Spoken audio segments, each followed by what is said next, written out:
Okay, I have a lot of healing decks out. Now, these are the cards I normally use when there's a need to really cleanse and go within. Now, this isn't a heavy Dark Night of the Soul kind of reading, but this is confirmation for a lot of you out there about where you're at on the journey and what the next step is going to be. There's going to be a lot of names, a lot of confirmation. I'm getting Elizabeth coming through here. First name. I'm also getting Jezebel, right? And then that's bringing me straight to the story of Jezebel, sex, intimacy. I want to scream holes and slags and dirty bitches out here doing this and that. The connotations around your name, the connotations about your body count, the amount of people that you've slept with in your life. That could be for someone specifically as well here. Sexual relationships in the past, how free you were to open your legs in relationships, male or female, yeah? Very interesting. I weren't expecting this, but the transmission is very loud, okay? I'm going to keep telling you who else I've got here. I've got a J name. I keep getting a J name, and when I go to say it, it's like Jermaine, Jerome, all of those kind of names, so pin that if you want to. Also, it's a lot about sex, all the people that you've slept with, all the meaningless sex that you've had. A lot of conversations around that, okay? A lot of doing things that you shouldn't have done. You just did it for the sake of it. So even if it wasn't sex, we're talking about a collective here who has repeatedly done things because it was the way that things were done in your crew, in your community, at your workplace, just doing what others do because that's the way that we get down in this environment. You either fit in or you're an outcast, yeah? And there's a real understanding coming towards you now that actually being the outcast is what makes you ascend and transcend, yeah? Anyone who's in a position of abundance, prosperity, I wanted to say power, but I didn't want to sound too ego-driven, but power is important, yeah? Your true power comes from your own divinity, your own sovereignty, your own unique awareness of self. And in times where we conform, and this isn't even a reading where I start screaming non-conformist, which I do like to do, but it's not about that today. It's about understanding how rigid and limited you are, right? In my head, I'm getting shoehorn as well. Shoehorn. I had a dream last night. Actually, I woke up this morning with a bit of a dream and vision about shoehorned, people being shoehorned. In the spiritual community, a shoehorn is a very lucky element.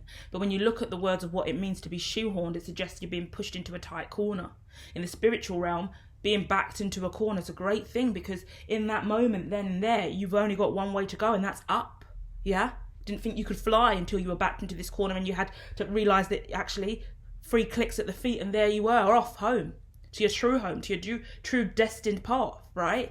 So also I'm getting a lot of conversations about being shagged, and I know not a lot of people will understand the terminology. Being shagged is quite a Jamaican phrase, and loads of different people use it as well in different contexts, but it is a Jamaican term and used in kind of slang terminology, and in one sense it means being fucked, but in the other term it means being fucked over. You're being fucked over. You've been fucked over time and time again. So we're going to look at that as well, and I want everyone to understand that as a reader, using these cards as well, I am engaging with energy that I'm aware of. I wouldn't be able to read for you if I didn't actually somehow empathically relate to the story. So I'm always with you guys on the journey, and some of my life experiences may crop up and I may share examples and metaphors because in some way, shape or form I'm delivering the message because I've some way, shape or form been through that scenario myself, right? First card coming out, 6 of Wands. We're looking at a situation here of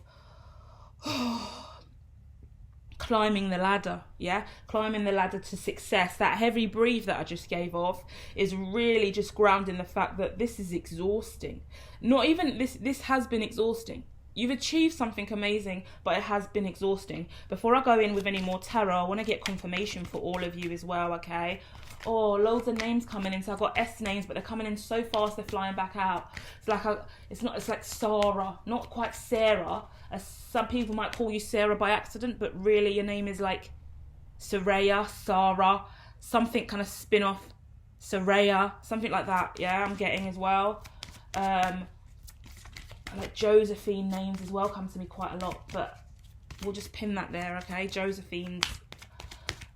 Right, let's have a look. First card coming out is Atlantis, okay?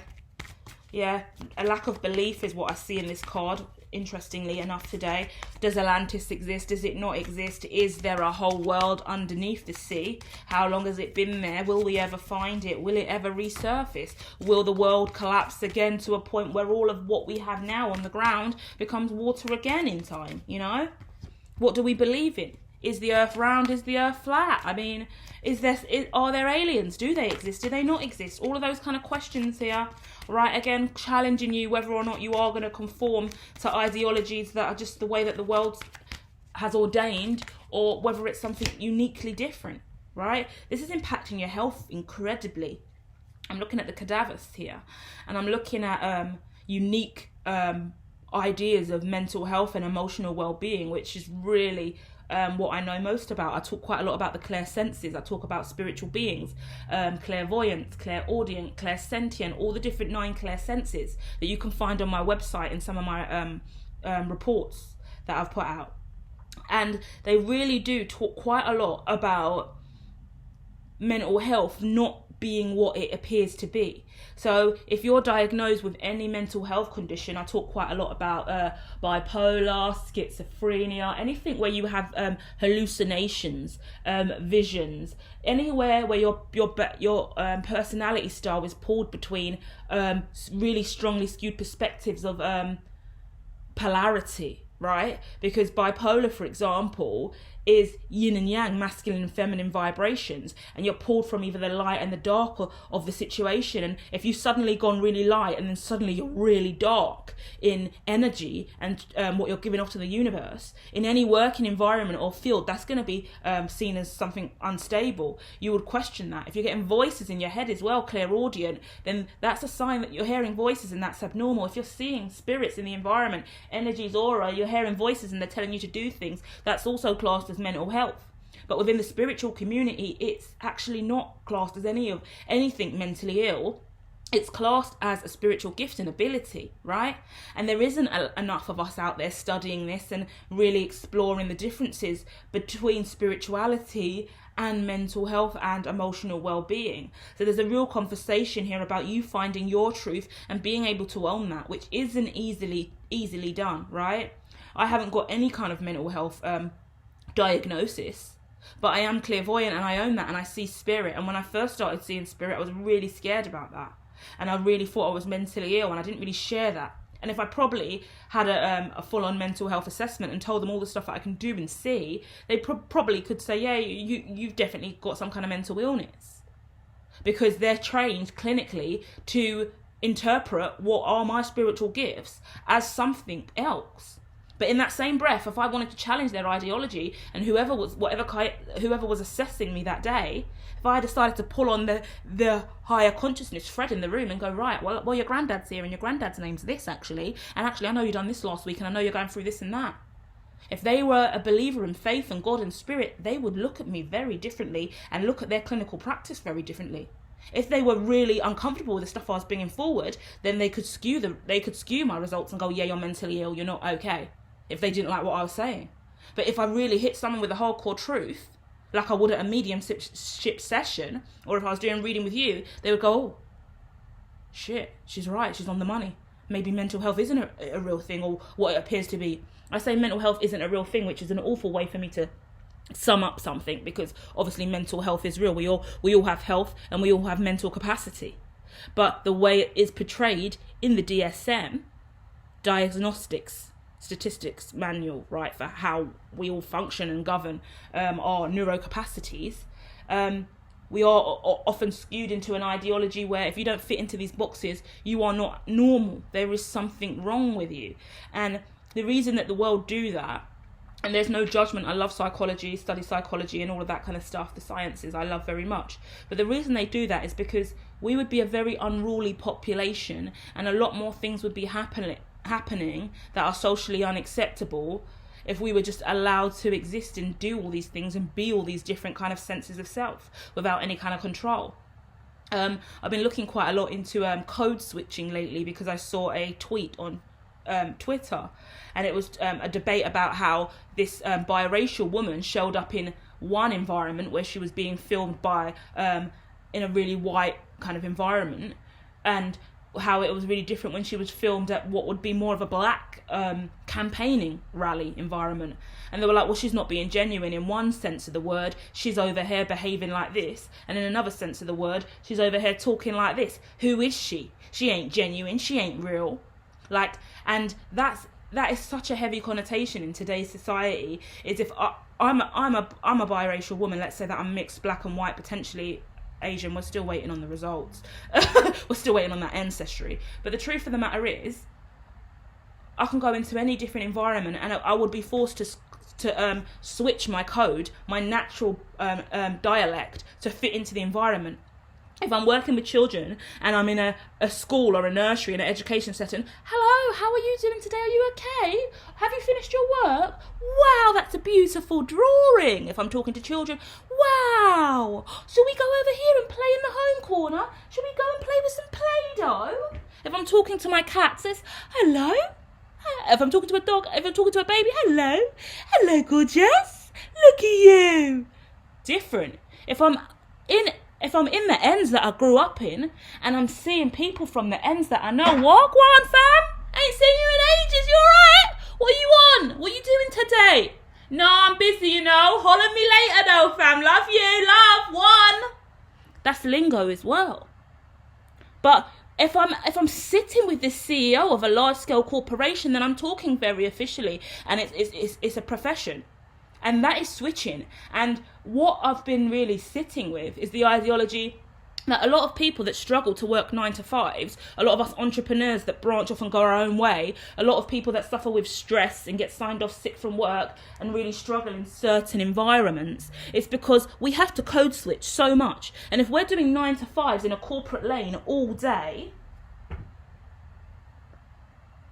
well, we have to speak, well, okay. Well, I have just pulled the numbers and the statistics, and I've identified that this and this do not align, and the variables do suggest that if we walk over here to a 0.2 degree angle, we will find the inferences include A, B, C, and D. And then after that, bruh, I'm Jamaican, that's my background. I weren't born up to blood clot speak like that all day. True say, I come from ends. Do you get me? True say, my family's Jamaican when I'm at yard and I'm chilling, I talk different. You get me?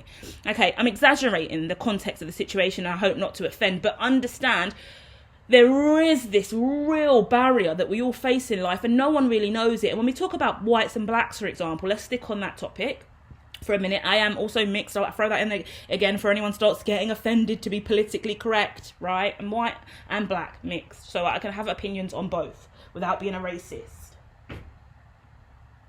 But the situation is, we talk in different ways, in different environments. Not to be socially accepted, but hold on. Can you move? Can you move? Sorry. That's how I speak to the cat when the cat is not listening. The cat always doesn't get spoken to like that when the cat is listening. So, and when I go to Jamaica, it's a very different tune. We're speaking patois. We're speaking a whole different language.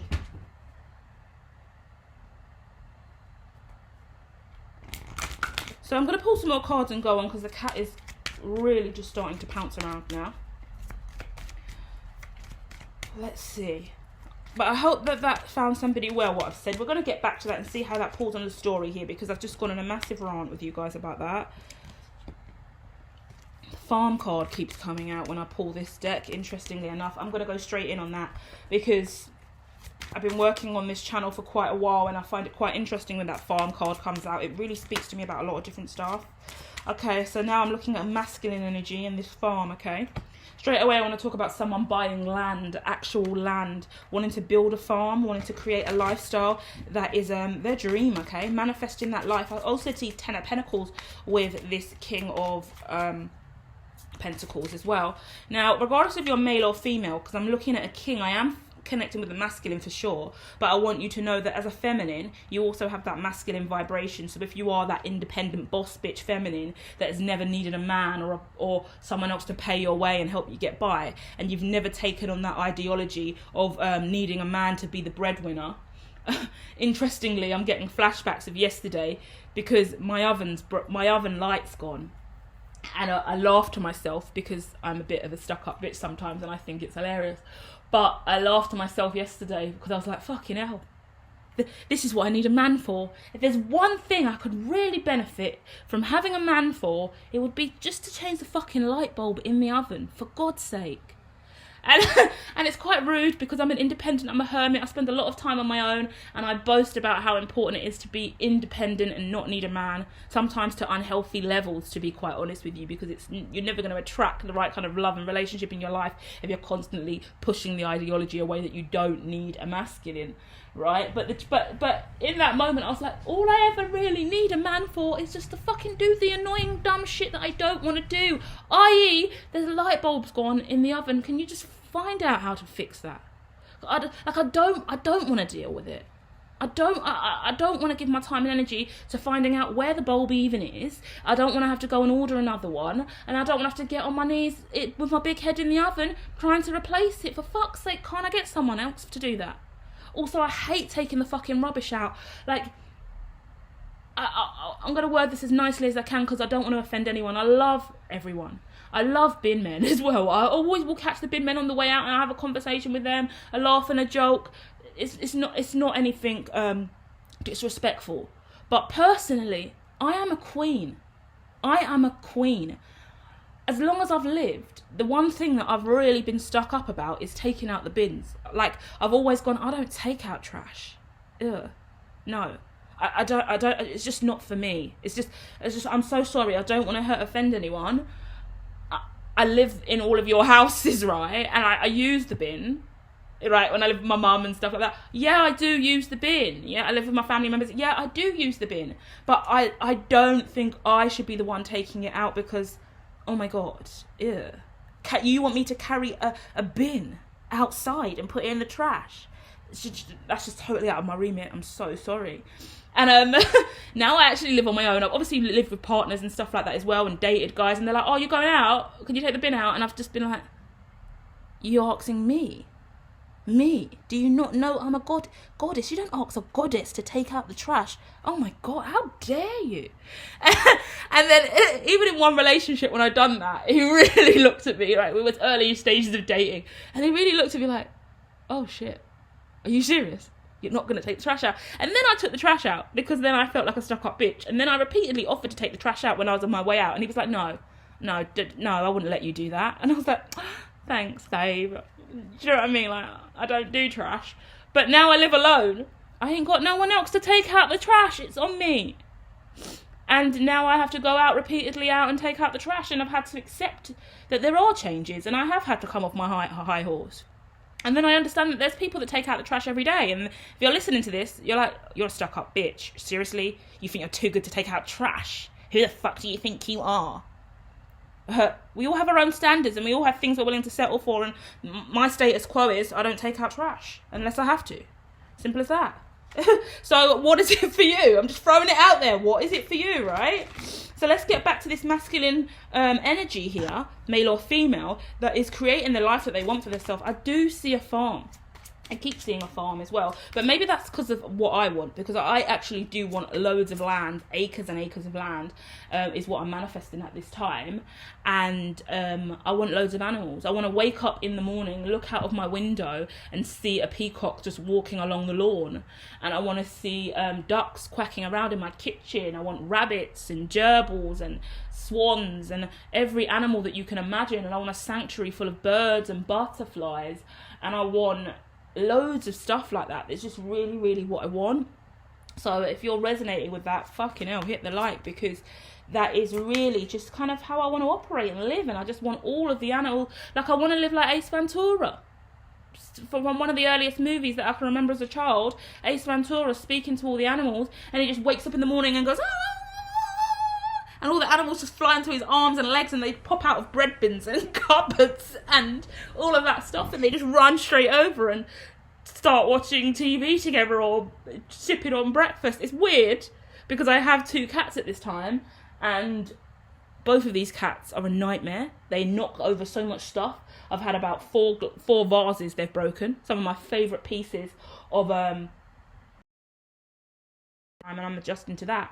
But so I can only imagine what my farm would look like, or my farm attached to my gorgeous mansion property would look like because of this. But that also suggests that I need maids and cleaners and chefs and butlers and stuff like that to help me manage the house in that way, and to train all of these animals so they can free float in and out of the property without being an absolute nuisance, you know. And yeah, I'm sharing with you guys a lot. We're having a full-on conversation here, but I feel like it's important to share. And there's some kind of ending coming out, yeah? Ending in regards to some kind of health here. Let's see.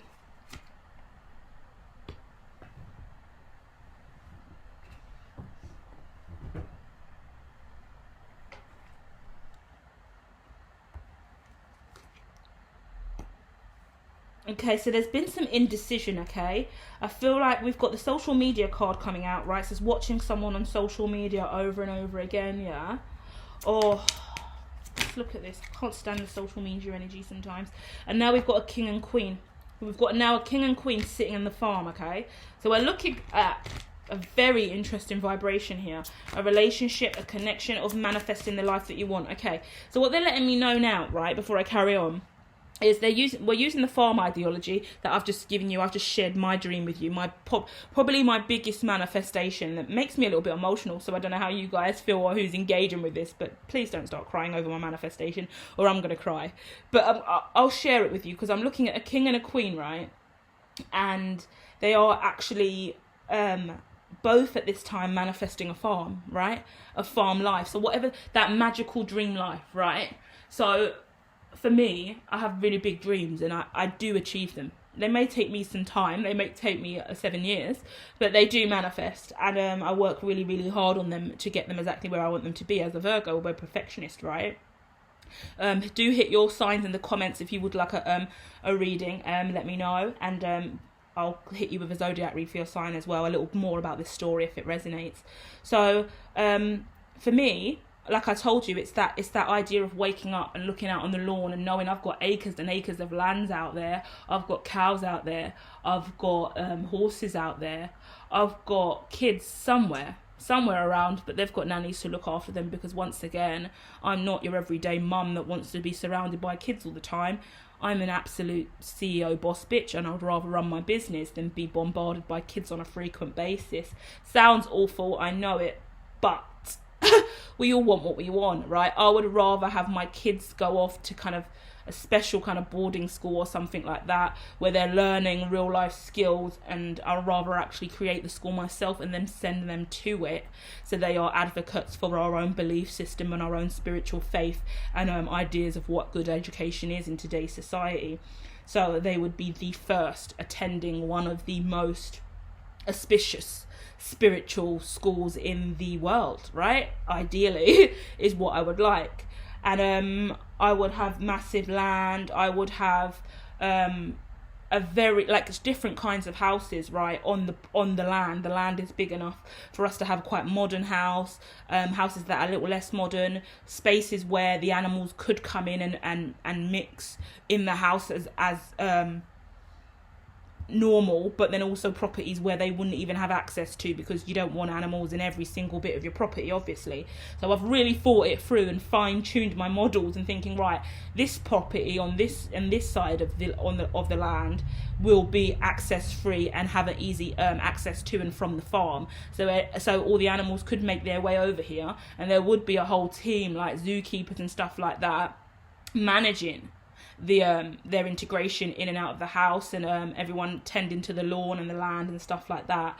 And then there would also be the spaces for the children to play as well. I don't know why we're going so deep in on this, but it's kind of like these ideologies that I have. This cat is just chewing away at my leg. Can you stop? Is it alright if I do this without you? Is that allowed? I don't always want to have to leave you out of the room. Do you understand? Stop and stay where you are, otherwise you'll have to leave. Okay? I love you, but it's annoying. No, you cannot sit on the cards. Guys, I'm really sorry. I've realised that when I start these readings now, the cats kind of have to leave the vicinity altogether and have to be shut out of the room because they just don't know how to just kind of not be literally on the cards or on my shoulders. Yeah, she's coming back to sit on the cards. Give me a second, guys. I'm so sorry. Have a beverage, take a breather, send me a question in your mind. Telepathically let me know what you need. As I let this cat go out. Sorry, darling, you've got to go. I can't deal with you sitting on everything. No. Oh, annoying. No. You've had several chances and you still do not listen. Out. Oh dear. Sorry guys, I hope I haven't lost you. Well, actually, I don't care anymore either. It's like I used to be like, please don't go. I need the views. Stay. I'll do anything for you to click that like button and subscribe. Please don't leave me. I need attraction. Now, like, I don't fucking care. I don't care anymore. I don't care. Where's my coffee? I just want my farm already. God. All right. I'm back. While I'm here, I'm gonna have a little quick vape. And I've just sipped on my coffee. I'm going to vape. I don't know why I'm letting you in on my manifestations so intently. That's what fascinates me more. So if you've got a manifestation, share it with me. Do you know what I do? What I am really aware of as well. And I'll share this with you. I think this is the point here, right? When you open up and you really open up your heart chakra and you let your truth pour out, your manifestation pour out, in the moment that you manifest that, the moment that you say that, you manifest that. Because it's that throat chakra release, isn't it? So the fact that I'm opening up to you, and I haven't really shared this with anyone on, like, publicly on socials about my farm. So the fact that I'm doing it with you is a really big deal. And I do feel a little bit emotional sharing it with you as well, because I know in this now moment, whoever receives this transmission, you've just heard one of the biggest manifestation that I've ever kind of conjured. And I'm sharing that with you now, you know. And it always works when I do it like this. And it does overwhelm me. On my old social media account, for example, before I even started to rebrand the business and take things in this direction, I started a social media project called Social Media versus Reality, which was still kind of closing out aspects of it this time now. And we've learned so much from it. But during that phase, I first went on social media. And the first thing I did, I was like, I'm going to be a millionaire. Just telling you right now, putting it out to the world, I am gonna be a millionaire. And it was super funny and in my mind, because I knew what I was doing, and it was a public declaration to self in that now moment, screaming, I am going to be incredibly rich and wealthy. Even in that moment, a little bit of me was lying. And I knew that, and I was like, oh, I don't know, like, I didn't want to be totally honest in that moment, because when I said, I'm going to be a millionaire, I thought that's just enough leverage for me to give it to the wider world and share with them that I'm going to be rich and abundant, and they'll take that in. But the truth was, in that moment, I had already spoken to God. I've already been manifesting for a long period of time. I'm not going to be a millionaire. I'm actually going to be a billionaire. And I know that. I've already received the foresight of that. So it was a bit scary for me in that moment. Everyone thought, oh, she's so cocky. This bitch thinks she's going to be a millionaire off tarot. Because at that point, everyone only knew I did tarot. They didn't really know what I was working on behind the scenes. So even when I released that transmission, I thought, oh my God, I'm going to get so judged and everyone's just going to think I'm a stuck-up bitch craving money, thinking I'm going to be a millionaire off tarot. But in my head, I actually knew I'm not even being totally honest with them and myself, because actually I'm going to be a billionaire.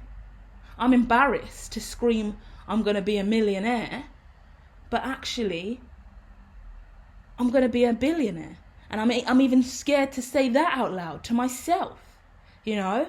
So as you receive this transmission today, this is really, really exciting, because I'm sharing with you some really important constructs about my life that you, if you're staying on this channel long enough, you will see come to fruition. You will see me in my farm. You will see me become a billionaire. You will see the change and transition and all of this. So pin this, guys. And if you stick around, I can't tell you how long it's going to take. That's exactly what I said when I said I was going to be a millionaire. How funny. But I said, I don't know how long it's going to take, but it is going to manifest. And it is going to happen. And that was in 2020 when I was screaming, I'm going to be a millionaire. when I knew I was actually destined for way more than that. I was just scared to say it. So as I come on the call with you today, right, I've told you I'm going to have acres and acres of land. I'm going to have several different properties on that land. I'm going to have a whole farm and so much stuff going on my land. I want to say a plot of land, but a plot feels small compared to what I'm going to have. And I'm going to be worth billions. Potentially the richest person in the world. Hi Elon, I'm not far behind you, babe. And actually, from my understanding, Elon is now third.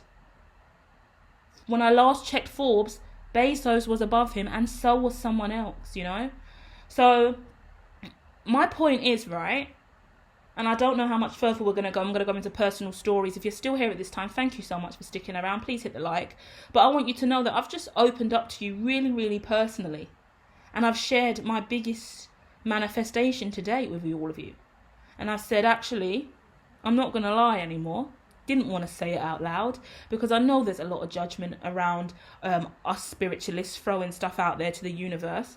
But the truth of the matter is, I am going to be the richest person in the world at some point in my future. Not only that, I'm going to be worth billions. And not only that, I'm going to have the most gorgeous farmland and the most divine lifestyle. And the thing is, I say that and I wake up this morning and I look around at my life and I go, I've already got it. And that's when you know that you're gonna have it more than anything else, is when you look around in the now moment and you go, this is it, you know. I've done all of this, I've built all of this. I have everything I've ever wanted in my life, you know. This morning before I came on for this reading, I had a little bit of heavy energy. I didn't know why. And then as I sat down to start this transmission, Jesus walked in, right? Now, I first saw Jesus in 2016. And one morning I woke up and I was having a really, really bad day. A really, really bad day. I was just sick of life. I was just really just feeling shitty. I didn't want to go to work. I didn't like the transition that just occurred in my job. I moved from one site to another site. And I didn't like the new site I was on. I really was not enjoying the job. It was just not for me. The ecological environment, the eco standards of it, I just left a really deprived borough and then moved to a really quite affluent borough. Not far from each other, but the difference in affluence was a lot for me. And I have a lot of issues around deprivation and people struggling and the economy not adequately supporting those less fortunate than those more fortunate, and how difficult it is for me to look at within one community and borough the deprivations and wealth that's spread out from less than 3 miles away from each other. It really sits badly with me, especially when I see it coming from children. It affecting children more than anything, and it affects their education and it affects their upbringing. And I just see the cycles of life repeating themselves over and over again through these wards and boroughs of deprivation and wealth, and how it just continues to perpetuate such a limiting constructs in today's society. And we're always going to have the rich and we're always going to have the poor, and that can't just be changed. We can't just, if we leveled the playing field and everyone had the same amount of money, then I mean it will just be like all of us looking the same. What's the point of us being black or white or Asian? What's the point of all these different ethnicities? What's the point of different sexual orientations and identity? Then we might as well just all look like a grey alien with nothing else then. If we're all going to have the same money, we have to be different. The society is a beautiful thing with the difference in deprivation and wealth, poor and rich. It's important. But it's hard to see, because you can see the impact of a lack of money and a lack of knowledge, and how that ripples through into the child, and from the parent to the child, how that child's raised, how they're dressed, or whether or not they do have enough food or energy or knowledge to get them through the day, and how they're functioning in the environment, and how they're creating their work. And it's hard to look at, especially being empathic, you know. So The story I'll share with you today, funny enough, we spoke about mental health and stuff like this, because this was a key time when I was questioning my mental stability. Is I was running late for work and the bus was not showing up. I was having an awful day from the time I woke up at the house, and I managed to just change the whole route. I thought the bus is not coming, there's some kind of cancellation of the bus. I have to hop on 3 other buses to get to work instead of one bus that I would normally take.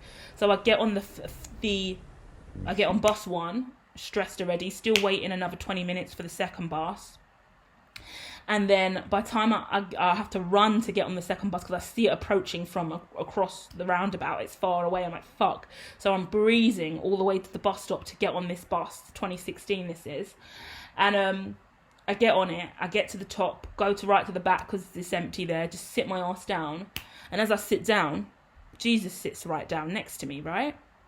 Obviously, he's opaque, somewhat translucent. I can tell he's not a full-grown human being, so I'm not outrightly going to speak to him. I've already started seeing spirit in my bedroom at this point, you know, and I've started to see my grandparents and they've told me stuff. I've started to see other stuff, so I knew that spirit was real.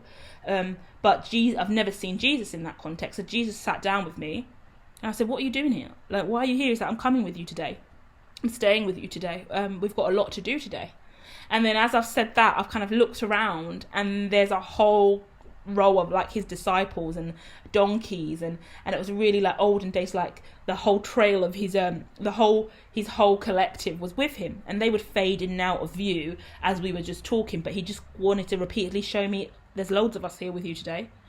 So I've got off the bus and I'm now walking to the building, and as I'm walking, they're all with me still, right?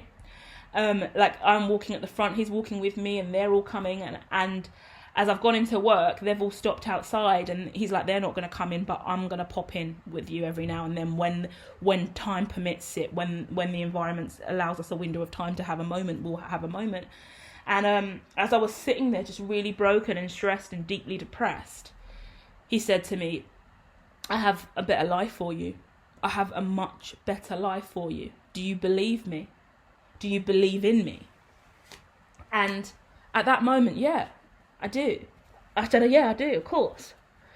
So I took that in and I listened, and he was like, well, we're going to leave this place. I want you to write your notice right now, and I want you to hand it in on your lunch break, and I want you to leave this place. I have more for you. Do you believe me? And I said, yeah, I do. And in that moment, I was just swept away with inner knowing and truth, and I never felt more assured in my life in that moment that I was making the right decision. And formerly, I would never just hand a notice in on a bit of scrap paper and just say what I said and just call it a day. I didn't know what my future was going to hold. I didn't know where my money was coming from next. I already left a job about 1.5 years before that, right? Like within like 14 months before that, I already just left a job that I was in for like 6 years that I loved and I didn't want to leave. But I was devastated about the way that things were working in the world, and I just couldn't carry on here. Once you wake up from the matrix, yeah, you're awake and you can't go back. You take the red pill, there is no return. And it was my awareness of that really more than anything else that Jesus was just reminding me of. And in that moment I handed in my notice, and I cried all day. For the rest of the day I went home. I came back in the next day because obviously I had to work my notice, which was a month. And then the next day I came back in, I just had a breakdown, cried my eyes out, and I said, I can't stay. I can't even do another second here. I can't be here. This is not what I'm meant to be doing in my life. And the staff team, they didn't even know me for very long because I just moved over from the other site. They just probably thought I was fucking cuckoo. I had some really weird experiences with them because I was an emotional wreck moving over there. I was in a really heavy space. But I left that same day. I just said, I can't carry on, got to go home. Left, and then I got signed off sick, and that was it, called it a day. Never went back. Never again, since that day, have I worked a full-time job. And that was in 2016. Since then, I studied full-time as an undergraduate, got a first-class degree in developmental psychology. Since then, I incorporated my own business, became an independent researcher, established my own kind of tarot business, and worked with a load of different people doing loads of different tarot sessions and events and mediumship. And just I worked across the whole of the education sector, in different schools, preparatory, faith, Pru, all across London, just going in, liaising with them, speaking to them about well-being, telling them what I stand for and what I want to do in the future, asking like the lead professionals in the setting about how their well-being is and how they feel they could benefit from well-being services for their staff in the future. Like, I really just went in there and I said, especially when I went to preparatory or private schools, they were so lovely. As soon as you walk in, they give you a full-on tour and they talk to you for ages, and they're like, so what do you do other than this, because you're just covering today? And I always would openly share that I love well-being, and I really want to understand the context of it. And they were always open to give me any documents they had, or say, talk to our staff, like see how they feel. And it was just nice to be able to immerse myself into the culture of different schools and settings and share with them what I was working on long term. And it gave me such a beautiful insight into what I want to do in the future and how I want to help with well-being. And the reason I'm sharing this with you today, because as I had the heavy energy this morning and I woke up after that shoehorn dream, which was quite weird, and Jesus said, look around, look at your life now. Look at everything that you've achieved for yourself now. Just take a minute to soak it in, right? Do you understand that when I said I had more for you, I meant it? Is this more? Because even if you stayed at that job working 9 to 5 for 7 years, you probably wouldn't even have this. You wouldn't have been able to afford this. You wouldn't have had the luxury that you have now. So are you aware that everything that I've told you was true? Like, do you see the manifestation in real time of what you've created from back in 2016? And I was like, yeah, I do. And they said, okay, so are you ready for the next leg of the race then? Because this is the 7 that we had to get done first, and to pave the way and set the foreground for the future. Are you ready for what follows now? It may be another 7 we go on for us to get you to that billion, but if you've seen it and I've seen it, then it is there and it is achievable. You believed me when I said I had more for you. Now you've got your own place and you're grounded, independent. And I'm not rich and overly abundant in the material world, and I never have been. But I come from a single parent home where my dad spent most of his time incarcerated. My dad also then died of a heroin overdose, very unhappy in life, committed suicide. I've been wrapped up in ecosystems and social circles that have never really allowed me to be truly the spiritualist that I am, or ever allow me to truly believe that I could actually be the richest person on the planet. It's not even something I would intentionally manifest for myself, because I'm so anti-money. Well, I used to be really anti-money. I grew up in a situation where money ruled my household growing up. If you had money, you were the leading figure in the house. And I'll be as honest as I can be without offending anyone that personally knows me, right? Whatever. If I hurt your feelings, then I can't do anything about that. My truth is my truth, so I apologise to any family that want to take offence. But it's a situation of growing up, I experienced quite a lot of emotional abuse and neglect.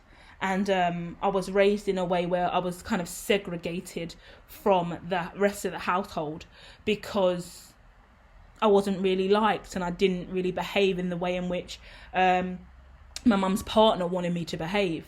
So basically he didn't speak to me at all for 9 years. From the age of 9 until I moved out when I was 18, he refused all communication with me. He would look at me, but look straight through me. If I forgot my keys and I was locked out, he would look out the window, see me, and then go back and sit down and watch TV. He would not let me in. If anything was going on in the house, if the phone called and my friend called on the house phone for me, he would say I'm not in. Like when I say zero communication, I'm not being like a silly little kid saying there's zero communication, or he doesn't like me, he doesn't talk to me, he doesn't treat me nice.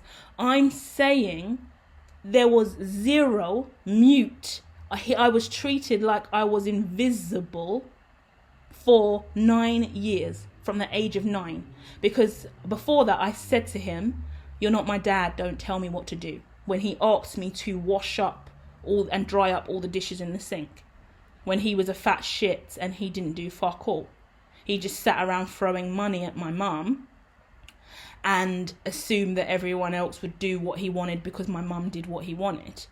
And when I repeatedly told my mum that I was unhappy and that this wasn't okay, and even at a young age I was aware that this was abusive, because psychologically I was feeling the pain from it every single day. When you wake up and there's a massive man, 6 foot, big fat man walking around your house, dominating all the energy and space, belittling your existence over and over again because he would just act like you don't exist. Totally silence you out, like totally block you out. Silence treatment in the worst I've ever seen it, right? So with that, when I brought it up to my mum, anytime I addressed it, it was constantly a conversation of, well, do you have any money? Are you bringing any money into this house? And I said, no. She goes, well, you just have to deal with it. So from a very young age, I realized that money had power. Moreover, money had power over my mental health. Money had power over my emotional well-being. Money controlled everything. Everything that I felt like shouldn't be controlled by money was controlled by money. And it meant I wasn't important. Money was more important than I was. And that broke me down. And so for such a long time, especially moving on to the spiritual journey, we don't really care about money. We care about spirit. We care about God. I always had a dissociation from money and a bad taste in my mouth from money, because I realized how powerful and controlling it was. And I realized that people would sacrifice their children, their mental health, their emotional well-being, their happiness, their morals and integrity for money. And I knew that from 9 years old. And so I had a very disgusting relationship with money. Not a disgusting relationship as I feel like my elders did, but I had a disassociated with it because it really hurt me so much that my mental health and emotional well-being was so worthless in relation to money. It meant nothing to my mum. It really just was so irrelevant. My psychological well-being was irrelevant. It wasn't important. And that's why I do what I do now. Mental health and emotional well-being is so important to me now, because I have power again, because I've taken my power back, because I've had to learn how to evolve and grow and become stronger and wiser through what I went through in childhood, because no child should ever go through years and years of emotional abuse, psychological abuse and neglect, and being pushed out and left on the outside and just being totally ignored. Zero communication. Imagine the strength that man also had to have to make sure he didn't utter a single word. Never said my name in those 9 years. Never spoke to me directly in 9 years. Lived in the house with me, walked past me every single day, but would actually just not give me eye contact, wouldn't engage. There'll be times where my younger brother, who suffered with ADHD, would fight with me, literally to the point spit at me, hit me in the lip, drawing blood. And his dad at the time would look at me and say nothing. And if only one time I went to retaliate to protect myself because my lip was bleeding while his dad sat there watching it all in glee. Like, imagine this man who also had his own child, right? Which he was overjoyed about because it gave him some kind of leverage in the house. You know you've got to be a narcissistic prick where you're so uncomfortable by someone else's child that you didn't birth, that's made it clear that you're not my dad and you can't control me and your money does nothing for me per se. So him having a child was leverage. So when his child would attack me and beat me up, instead of teaching his child the right things to do, he would sit there and watch in absolute glee. He would get off on it. Might as well pull his dick out and wank over the situation, because you could see the joy in his eyes of his child beating me up, right? And only in that moment where my lip was actually bust open, bleeding, when I went to go and punch my little brother back. Poor little brother, totally caught up in stuff he didn't understand, totally young. I love and adore him with all my fucking heart. But he's got roped in totally unaware with his ADHD, losing the plot, acting like he does. And with his parents not intervening in any way. And as I've gone to retaliate, he's jumped up like he was, like his dad finally had some response. He got up as if he was going to attack me. And he's like, what are you doing? Don't touch him. That's the first time he spoke to me in years. When I actually went to go and defend myself from getting beaten up, he got up to silence me and sit back down and saying, how dare you you think you're going to hurt my son or retaliate when he's beating you up when you deserve to be beaten up.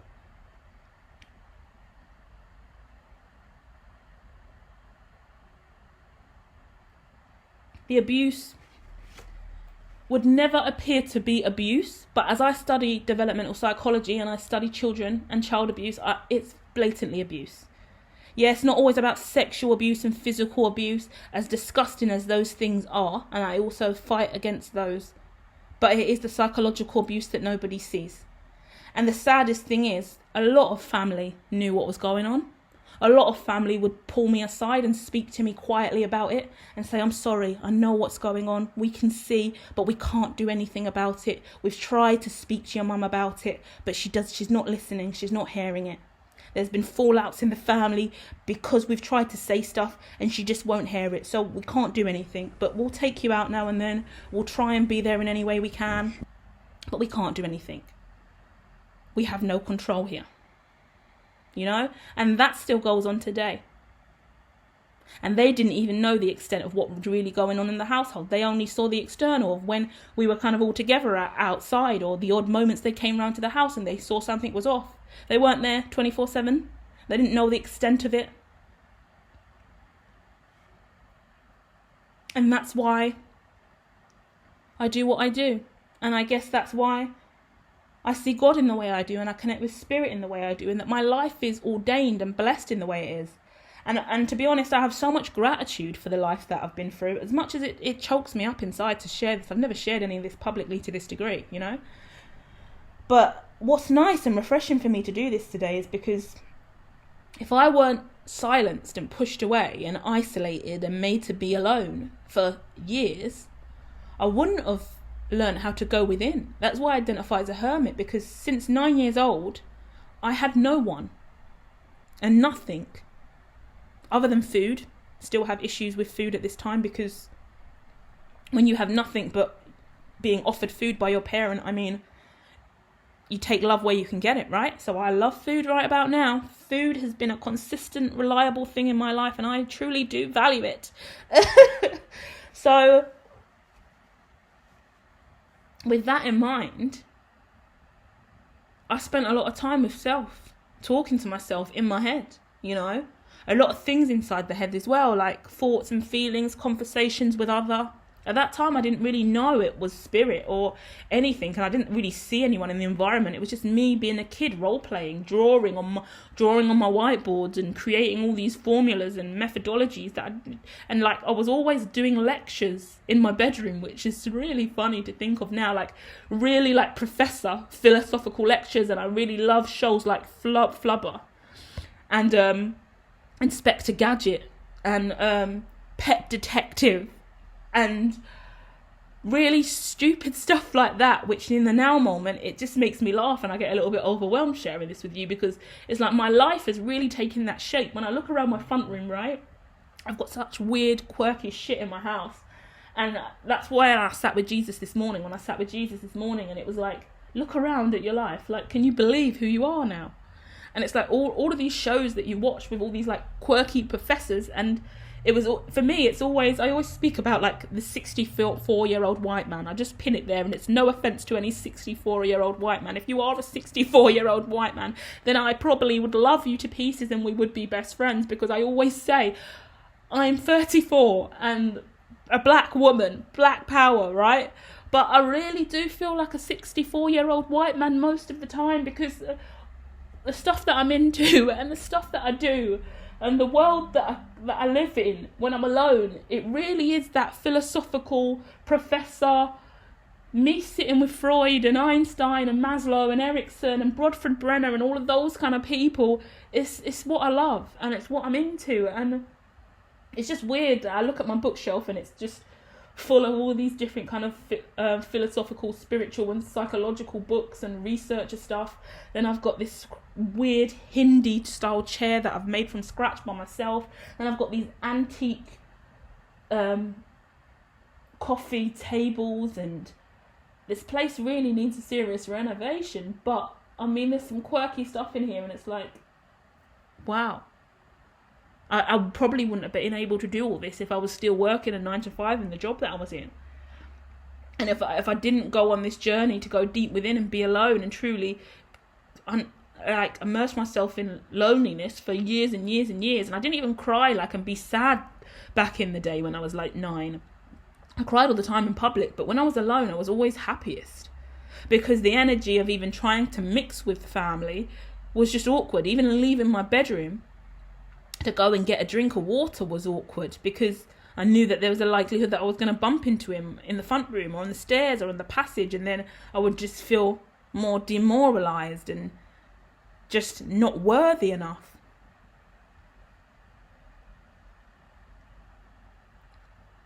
So it was always easier to just stay in my room, to stay away. And that habit got deeply ingrained in me, And as I share that, I also want to share the fact that there are stuff on the news, right? I think in Ohio, in America, I think it's in my playlist, go and check it out. Somewhere in America, there were 2 kids running naked on the lawn, screaming quite wildly. And the neighbours called the police because they were concerned. They thought it was quite odd. And as the police have shown up to investigate, they go into the house and they see a little boy locked in a cage, naked, with a little blanket in there. Like in a dog cage, like crate kind of thing. And there's another case in America as well, in the Hispanic community, I believe it is, where on a street in that area, where the culture is you don't speak on what you see, you keep your mouth shut. We don't really like the police around here, keep your mouth shut. No offense to any culture, but that's what the media was really pushing in regards to the narrative. And there's a woman who was locked away. She started dating this guy. She thought that her boyfriend and girlfriend. She moved in with him, and then he just refused to let her go. She was locked in the house for ages, a couple years. Yeah. More and more cases are like that going on, where people are isolated, closed off, children being locked in cupboards and locked away, and you never really know what kids are going through. If it isn't physical abuse, if it isn't sexual abuse, then it's even harder to catch it, because with the sexual and the physical, the police or the hospital, someone could catch it in some kind of situation. It could result in health conditions that will have to get checked, and then it gets flagged by child protection. But how are we flagging psychological abuse? How are we flagging emotional abuse? We can flag neglect when it's physical in regards to clothes and really in close to clothes and food. But in any other sense, we can't notice emotional neglect. We can't mental neglect and psychological neglect, not really things, but they are. I don't know how we frame that in conversation for the future, but there is neglect associated with emotional and psychological abuse as well, but they can't be seen yet. There is no formula or methodology to really hone in on that, but there is some key things. It's when children are in the lowest sets in school and they're not meeting their milestones. I don't want to be fuckery. I really don't want to be fuckery and hurt anyone's feelings, but from what I've seen, from experience and how immersed I've been in the culture and the community, a lot of the time when these children are underachieving in this way, it is because something is going on. There is a neglectful nature within the home. Psychologically, emotionally, there is a blockage on that child. And so when we have all these intervention groups and these kids are getting taken out of class and having one-to-ones or small group sessions, yes, sometimes it is because they're not understanding the formula, right? They're not understanding the curriculum. They're not understanding the books, the words, the language. But if we go back to the inherent understanding of well-being, psychological well-being, we could potentially really understand that that's coming from a lack of a sense of self, a lack of identity, because their parent hasn't taken the time to understand how they function. Human functioning is a real thing. Classical conditioning is a real thing. If we can't truly understand the nature of that child, then that child can't be taught in the right way. That child can't flourish uniquely in the right way. Everyone has a unique way of learning and developing, and that milestone will not be met. That child will not understand maths. That child will not understand reading and writing in the way in which they need to, because their parent doesn't know them. The carer, the provider doesn't know them. So they haven't put the necessary framework, binary scaffolding in place to assist that child's unique development. And therefore that child will show up every day in school appearing to be dumb. Yeah, we'll say it like that. It's not nice to say dumb, but let's be real. Because I know teachers. I've worked with them as a teaching assistant for years. I know a lot of teachers do a lot of drugs, a lot of drink. We key workers, we get turned. No judgment here. But do teachers say, oh, that child's so fucking dumb? Yeah, they do. Oh, that child's so fucking annoying. Yeah, they do. These are real things in the profession. No one's immune from being irritated by a child and their overzealous or underzealous behaviour and stuff like that. So we do need to look at that as well. And no one's going, oh, let's flag this child because their behaviour's this or that. They're saying to putting them into small groups and just scaling them. Okay, then they're underachieving here, they're underachieving there, or that's not adding up, or they're saying this stuff, it doesn't make sense. Like one time in my ways when I was working around all these different settings, right, there is a class I'm in supporting, and I've already been identified. I'm always supporting really complex needs and behaviours. That's my kind of specialty. So as I'm supporting this child now, and the teacher asked, a profound question, very simple. She goes, right, there's 4 pictures on the board. Which one of these is not?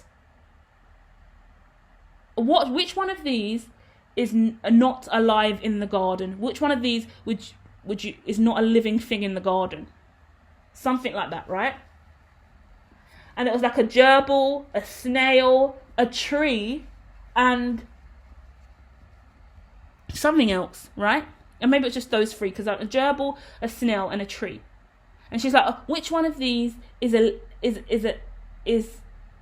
living animal, a living mammal, or something like that? Or no, which one of these gives off oxygen? It was a really simple question, but the correct answer was gerbil, right? For the atypical child, the answer was gerbil. This child was not an atypical child. This child was really sweet, bless him. And he's gone, tree. And she goes, no, it's not a tree. He goes, yeah, but it is a tree. He's trying to justify his reason. And she's like, why do you think it's a tree? Because trees are in the garden and it's there. He's just saying it's brown and it's rooted in the ground and it's a tree. And she was like, okay, thank you. That isn't the right answer, class. The right answer is gerbil, because gerbils are pets, aren't they? And they breathe and they have 4 legs, blah, blah, blah, blah, blah. But the boy was right in his mind, and he was right in my mind. And I realised, whoa, dude, I agree with you, and I don't agree with your teacher. I think you're right. I didn't tell him that, but I sat with it in my mind going, that tree gives off oxygen. That tree is breathing. That tree may not be a living organism as we know it and as it appears to be, but I'm telling you now, that tree's alive. Profoundly, that tree is more alive. Okay, I'm woke, so this is woke culture education here, but that tree's more alive than anything else, because actually we need those trees to give off oxygen to keep us going. That tree is helping us stay alive. So profoundly, the answer is tree. And it fascinated me, because actually sometimes children reverse engineer. I always do things backwards, and I always say I'm reverse engineering. Everyone says to me, Louise, you do that in reverse. Why do you always do things in reverse? And to me, it never appeared that I was doing it in reverse, but I do, because I already have the foresight of the future, so I work backwards and bring it in. And I am ranting quite a lot about this today, and we've kind of gone off the reading, but I really hope that whether you're a child, whether you have kids, you're finding the context in the conversation of how uniquely everyone evolves and grows, and the stuff that you've gone through in your childhood that shaped who you are today, and how we should treat other children so they can shape who they are. Because no one is dumb. Everyone is just existing on a spectrum in different ways. And if that teacher really had the time to listen to that boy's answer and understand that actually trees give off oxygen, he was right. He said trees give off oxygen. He was smart enough to be aware that trees give off oxygen. She's already told me at the start of the class before he's come in that he actually He doesn't really understand what's going on. He doesn't get the curriculum. He probably shouldn't even be in this class. He should probably just have one-to-one or go to a special school. All the teachers in the classroom, which I frequently hear from every teacher in the classroom when working with special needs kids, is they say, yeah, he's just disruptive to the rest of the class. He doesn't understand. He should probably be at a special school, but we haven't got the approval for that, or he hasn't got a diagnosis, or his parents don't want it. It's all I fucking hear over and over again, and it's exhausting, because I can see the teacher's point of view. You're trying to do what you're trying to do. You're trying to follow the status quo and the standard curriculum and just get through your fucking day. Get it? But this child needs to be working uniquely in line with them, and they have every right to be in a mainstream school. It's just the mainstream is not delivering anywhere near to the degree at which they need to for the unique individual. Not everyone needs to be at special school. So many children who are not highly on the spectrum and just have challenging, complex behaviour should benefit from the mainstream way more than they currently do. They need time to immerse themselves into the curriculum, and actually they should be able to restructure the curriculum personally as that unique individual. Like he should have been able to build his own constructs and his own answer off of that tree ideology, and then write a sentence or a paragraph on why he believes the tree is the correct answer. And then he should be given time to be sat with and then gone through why the world says the answer is gerbil, and why you are correct from your perspective, but why that is somewhat atypical or a different way to view life. And yeah, if it's incorrect, say it's incorrect. If it's correct, say it's correct. But there is a thread that we're missing here. And it's no one else's fault. No one's got fucking time to do it. The class is fucking full. The child is atypical, can't sit for too long. Got to get up, got to move around. Got to scream, shout, slam doors a little bit. Fucking hell. I would be bored out my fucking brain as well when I'm sitting around the teacher screaming gerbil and it's a fucking tree. But she can't see it because her function's not like mine. You know? So it's about the uniqueness of the situation. Oh God, I can't believe that I've come on here today and poured all my sins out and manifestations and truths with all of you. And I really do hope that this finds whoever it's destined for, and that you find kind of solace in this. If you did enjoy this transmission, please do hit me in the comments with whatever stood out to you most. If you are a family member that's chosen to stay around and engage in this content, I hope you've learned some valuable lessons about what I really went through growing up. I don't want to be a bitch about it, but I mean, fuck, I always worry about speaking too much, and then I don't know who's listening in the background, who's just popping in to hear I'm really saying, and then taking personal offence to it. But it's like, this is my truth, and the more that we worry about family and friends and how they're going to perceive our truth, especially when they're attached to it, especially when it doesn't make them look too great, and it makes them have to reflect on their behaviour, well, you have to reflect on your behaviour. Why should I constantly sit with the burden and struggles of how you've treated me or what I've gone through, just to spare you your feelings so you don't feel like a shit parent or a shit family member or a shit friend? I've been hurt and I've been wounded and I've been through something that isn't okay, and I am out at the other end, and I don't want to see other people go through it. And if we don't speak about our struggles and what's torn us down and made us weak, then how do we ever prevent that from happening to anyone else? Or we think it's okay. Otherwise, we're saying, I went through that, and whatever. I'm gonna numb it out and act like it didn't exist and go about my day and whatever. Everyone else in the world can go through that because I don't give a fuck. When I'm not that person. If I've gone through something and it caused me inherent pain, and even thinking about it and reliving it and talking about it in the now moment hurts me, then I want to do something about that, because I know that right now out there someone else is going through that. I know right now that they're in this world with the level of people on this population. Let's round it to 1 million, shall we? Let's say there's 1 million of kids out there right now experiencing some level of abuse that they can't speak on, that they can't address, that no one knows about. Psychological, mental, emotional neglect, physical or sexual. What we're gonna do, people, as a collective, as human beings? Some of you guys listening, you know that's true. You know you've been through abuse in different ways that you never have spoken about. You know you've witnessed family, friends, people that you know in your neighbourhood. You've witnessed abuse go on around you. Done nothing about it. Not known how to address it. Tried to act like it wasn't real. Pushed it to the back of your mind. Suppressed it in the tiniest parts of your soul where you would never let it escape from. Saves no one. Saves no one, and it's definitely not going to save you. Yeah? The sooner we have the strength to speak about these things and let it come to the forefront, is the sooner we can get to where we're really meant to be in our lives, you know? So yeah, today was meant to be a real transmission of us closing out the old and moving into the new, but what it actually turned into was me, instead of me prophesizing that for you, I've actually just done it actively with you in the now moment for myself, which is nice, because that means I'm willing to give less of my instead of being overly giving, I'm giving to you by sharing my truth. So today I've shared my biggest manifestation with you yet, and what's going to happen for me in the future. Can't wait to come back and be like, I told you back in April 2023 this was coming. I can't wait for that. And all of my trauma from the past, I guess, that I never really openly expressed in any platform, that's also out of the bag as well. So I really let it all go today, and I'm going to move forward with Jesus, I guess, for the next 7 years. And it's going to be exciting. It's going to be scary, I guess, and a life that I never kind of anticipated. But I'm going to keep following that thread and keep talking with my guides and keep believing in my unique spiritual views, and just be grateful that it's guided me to where I'm at today. And I pray for all of you out there, and I hope that you find your guides and your version of Jesus that walks with you. And I hope that you can all find the strength to liberate your throat chakra and speak your truth. Yeah.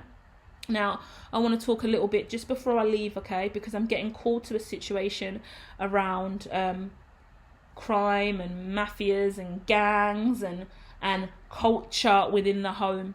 Yeah.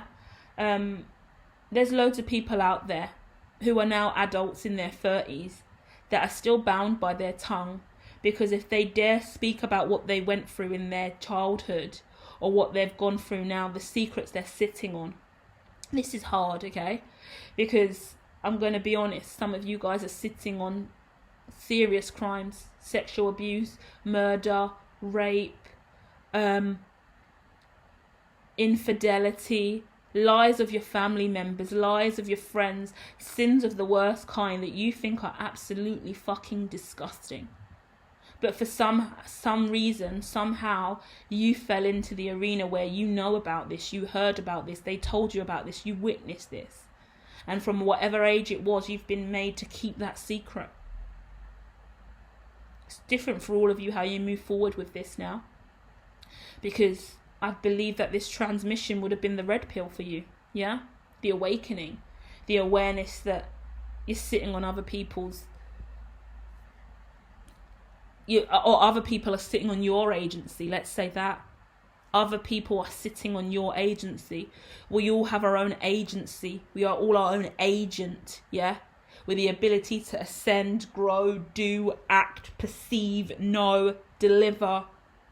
And that is manipulated, stunted, stagnated, shoehorned, like we spoke earlier, by the inability to move. All the vision I'm getting in my head, funny enough, I had that dream and vision this morning, is all of us, when we take the red pill, yeah, it's like the moment in The Matrix where Mr. Anderson's sitting in the police station place with the agents, and then he kind of gets attacked and all the stuff, his mouth opens and everything starts going down his mouth and the bug's in his belly, and they try and suck it out when he gets into the car.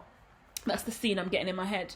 But that scene there in The Matrix, yeah, go and watch the first episode of Matrix just for a re-up on what it really means to be stuck in an unjust reality, right? And we're talking about that from a psychological standpoint, where we've all taken the red pill. We all decided to awaken spiritually. I always say, when we come on a spiritual journey, we don't come over here for fucking shits and giggles. We come over here because something we are not happy with, and we are looking for solace. We are looking for enlightenment. We are looking for an external source or a real alignment to our internal self that sets us free, lifts us up. And that's the shoehorn ideology, which is so lucky in spirituality. If you pull the shoehorn charm, or you see a shoehorn, it's often associated with a four-leaf clover. Yeah? When you're in a shoehorn, a U-shape, there's nowhere else to go. You're just moving from one side of the semicircle to the other. That means you're on the verge of a breakthrough, because what's on the other side of the semicircle?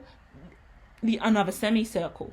What's in the middle of two semicircles? A visca piscis. I always talk about the visca piscis. When two circles come together and interlock in the middle, you have that little piece in the middle there. That's the start of the geometry unification of shapes and development. Yeah? And the truth, I had a dream about this last night as well. Weird, I'm sharing all this with you now. Because who was I talking to last night in my dream about this? Because I had a long conversation about the shape in this. It looks like an eye. That was it. The third eye. When you put two circles together, you get the center piece in the middle, the center point, which somewhat appears to be like the micro in the ecological, in Bradford Brenner's ecological system. And that is the representation of the third eye. That is the truest, purest sight. In between two skewed perspectives, one circle, another circle, one atom, another atom coming together to create a unified whole, and in that center, that is the purest form of all. That's the third eye, that's true sight. The shape of two visca piscises coming together, the center of that, what's that? That's the third eye. That's the shape of the third eye in the middle there. That's the truth. The truth. The truth that truth reveals is a hard sword to yield. That is the quote I've been screaming. Because when you know the truth, it is very difficult to speak on that truth, to own that truth. Because the truth that truth reveals isn't always nice. It's painful. It's overwhelming. It hurts other people. That's why we're full of liars. That's why the world is full of lies and dishonesty. Disingenuous people wearing masks day to day, smiling in your face. Because if people were genuinely honest, go and watch the movie The Invention of Lying. If people were genuinely honest, what kind of world would it be? Morning, how are you today? Want to kill myself today, actually. Thought about it 4 times already. Tempted to walk in front of that train on the way home. Really hate my life. Could we get away with that? How are you doing? You alright? No. Totally horny, pissed off, need sex. we can't do it. Yeah? Do you love me? No. Yuck, I think you're fucking horrendous. Gross. Go away. Do you get, do you see what I mean? The truth that truth reveals is a very difficult sword to yield, and we're all on a journey trying to navigate through the truth. And the only thing that can truly set us free is our truth as well. That's what's more painstakingly difficult. And that is why we go on the enlightenment journey, you know. So I've shared a lot with you guys today. And it's been a really random ride, right? But I had a dream last night about the visca piscis. And I had a really deep conversation in my dream space now. I'm remembering about yin and yang and about my logo, about hermetology. I was talking to someone that I know actually in the physical. I can feel it, but I can't really see who it is fully. It's weird. And I had a whole conversation about the hermetology tech branding and why I use the symbols and stuff that I did. Then I also spoke about the shoehorn. And then I also had a conversation with Jesus this morning. And all of that stuff could be seen as someone with mental health, but I'm not diagnosed with anything other than, well, I'm not even diagnosed with depression. I just know that I am depressed sometimes because I live on earth. Hiding the truth, holding the truth in, you know. I have to come over here and use my gifts as a way to outlet and just align, you know. And I just want to send love and light to everyone out there and apologise to anyone who's ever been hurt. I know that maybe I'm not the one that you need to hear the apology from. But sometimes you're never going to hear the apology from the person you want to hear it from, you know. And I'm sorry. Just let me channel that energy for a second, okay? Because I feel it. Let me see if there's any cards that want to come out with that. We'll take 3. Yeah, I'm still looking at a king and queen here. So male and female, yeah. Once again, social media cards out again. Watching each other on social media. And something coming to an end, yeah. Main thing I want to say, right, to anyone out there who needs to hear this, because I hope this offers you some healing, right? I'm sorry. I'm sorry for the way I treated you. I'm sorry that I don't even have the ability to apologize to you. I haven't even got the consciousness or the awareness of what I've genuinely put you through. I'm sorry that I will never be enough, and I never have been enough. I'm sorry that you're here listening to the hermatologist right now because of the wrongdoing I imposed or inflicted on you in this lifetime. And I hope that this message sets you free. And I hope that this message lets you know that you don't need my apology. You don't need anything from me. I am not worthy, nor do I deserve your love or respect or time or forgiveness. You deserve to move forward and prosper. You deserve to find your true north, your true light, your true purpose in this lifetime. And I hope that you take the time to step into the light and you listen to that inner voice, that inner critic, yeah? Also, had a lot of thoughts last night about the voices in our head and whether or not we choose to listen to the angel or the devil within us, and who's driving us forward. Is it the angel who's telling us the good things to do, or is it the devil who's telling us the darker things to do? And what is it that pulls us to either the light or dark? Why would we choose to listen to the negative voice in our head? Where does that stem from in our childhood, and what have we done, and why would we be programmed to listen to the latter instead of listening to the light? And why can't we see the difference between the two in the now moment? What is driving us to listen to the dark versus what is driving us to listen to the light? And how do we adjust, reshape, realign, reform ourselves so we can listen to the higher vibration, so we can ascend and feel better about ourselves? Because so many times we know what would liberate us and set us free, yet we choose not to do it.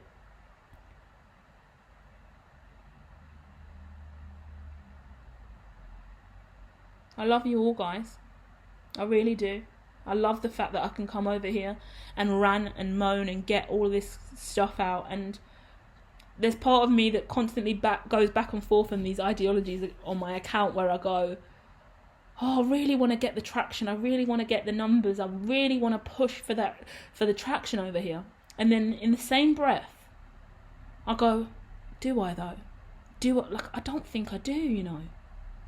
Because it feels so nice and serene to know that I can put this content out and it liberates my soul more than anything else. And the numbers aren't high. The traction isn't high. I feel like I'm getting away with something really sneakily when I put some content out on Twitter, and I know what it means for the future, and I know what it really means for me internally, yet no one really sees it. I feel like I've just glitched the matrix, and it feels so empowering and so alive. And I know I'm going to put this video out and it's like over an hour and nearly like an hour and a half. And in my head, it excites me. Like, oh, look at the timestamp. Fucking hell. It excites me because it's like, oh my God, this is so important for me, this transmission. And like, no one's really going to watch it for this length of time. They're not even going to understand the depth and context of what this message really means for me. Yes, I've glitched the matrix. Yes, this is amazing. Like, it's so weird. I'm such a weirdo. But that's how it feels. And I don't know if that means I'm blocking my own self from success here. I'm not sure. Maybe. Or maybe the success is in the now moment. It's this. It's the glory and the enjoyment that I receive from delivering this and putting it out to the public arena without it having to be overly analysed, you know? It's a secret over here and it's quiet, and not a lot of people have ever really found me and really stepped in to the hermatologist world yet. And I love it. I love it. Because it feels like I can really broadcast stuff that I feel like I would probably be bound from. If the traction was bigger, I would feel like I would have to amend and bend and bow to fit the shape, and all the comments and stuff that would be coming in would skew my perspective and make me want to clean up my act a little bit. But I've had so much freedom over the last 7 years to just create without the pressure, and God has made me a strong, wise human being, and I'm truly grateful that I can come here today and open up my heart about what my biggest manifestations are, or what I actually know is destined for me, in line with what has actually caused that destiny through some serious abuse in childhood. That is now the blessing that has allowed me to be one of the richest people in the world, you know? So yeah. There's a long way to go before we reach all of that. I'm working on many different things at this time. Feel free to check out my website and see what I do. And I'll be back soon with more, guys. Thank you so much if you stayed till the end. I mean, hit me with an emoji in the comments. I love you all to pieces, I really do. If you want a zodiac reading, also do hit me with your zodiac, and I'll do that next, okay? Someone did scream they wanted a Gemini, so I'm gonna go and do the Geminis now. And I'll be back soon with more. Bye.